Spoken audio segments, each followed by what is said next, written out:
Et Delphine Ernotte dans le JDD a dénoncé le ton, un problème d'adéquation, dit-elle, entre le fond et la forme dans Cash Investigation. Est-ce que vous partagez cette critique? Est-ce que vous allez travailler en ce sens? Elle parlait pas forcément de Cash Investigation, c'était plus générique. Vous savez quoi, je vous connais, Lise Lucet, je me suis dit, je vais me le prendre avec moi. Non, mais relisez-le complètement. Elle parlait des magazines plus globalement. Le magazine Cash Investigation dénonce, il réalise de bonnes audiences, mais il est parfois la cible de critiques. Comment jugez-vous? Voilà. Et elle dit, il faut qu'on s'interroge sur leur ton. Ah oui, nos magazines d'infos, vous avez raison, leur ton. On a souvent un problème d'adéquation entre le fond et la forme. Vous avez raison.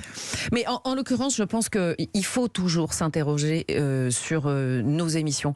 Une émission, c'est toujours work in progress. Il faut tout le temps, il n'y a jamais de certitude. Il faut faire évoluer les choses. Il faut vraiment bouger, toujours faire évoluer les émissions. Et Cash Investigation va évoluer à la rentrée.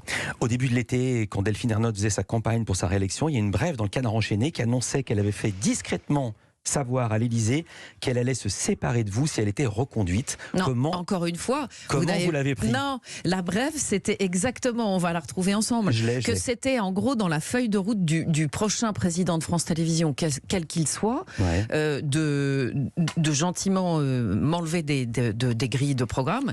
Et il n'y avait pas que moi, je pense qu'il y avait aussi la rédactrice en chef du 20h, Agnès Molinier. Exactement. Et comment vous l'avez pris?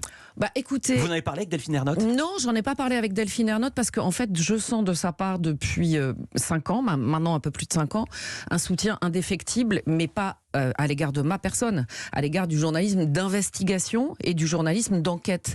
Elle est impeccable là-dessus. Donc je n'ai pas eu de crainte là-dessus. Après que certains aient envie de me voir quitter l'antenne, si vous voulez, j'avais pas besoin du Canard enchaîné pour le savoir. D'un mot, vous avez dit Cash Investigation, sa formule allait changer. D'un mot, il nous reste 15 secondes. Elle va changer dans quel sens, vers quelle direction? Écoutez, je peux pas le dire en un mot parce que c'est beaucoup trop long. Regardez Cash Investigation dans quelques semaines, vous le verrez. Mais on se remet toujours en question. C'est ça qui est intéressant et que quand on est journaliste, il faut se remettre en question tout le temps. D'un mot, plus hard ou plus soft? C'est pas plus hard ou plus soft, j'ai envie de vous dire plus constructif aussi.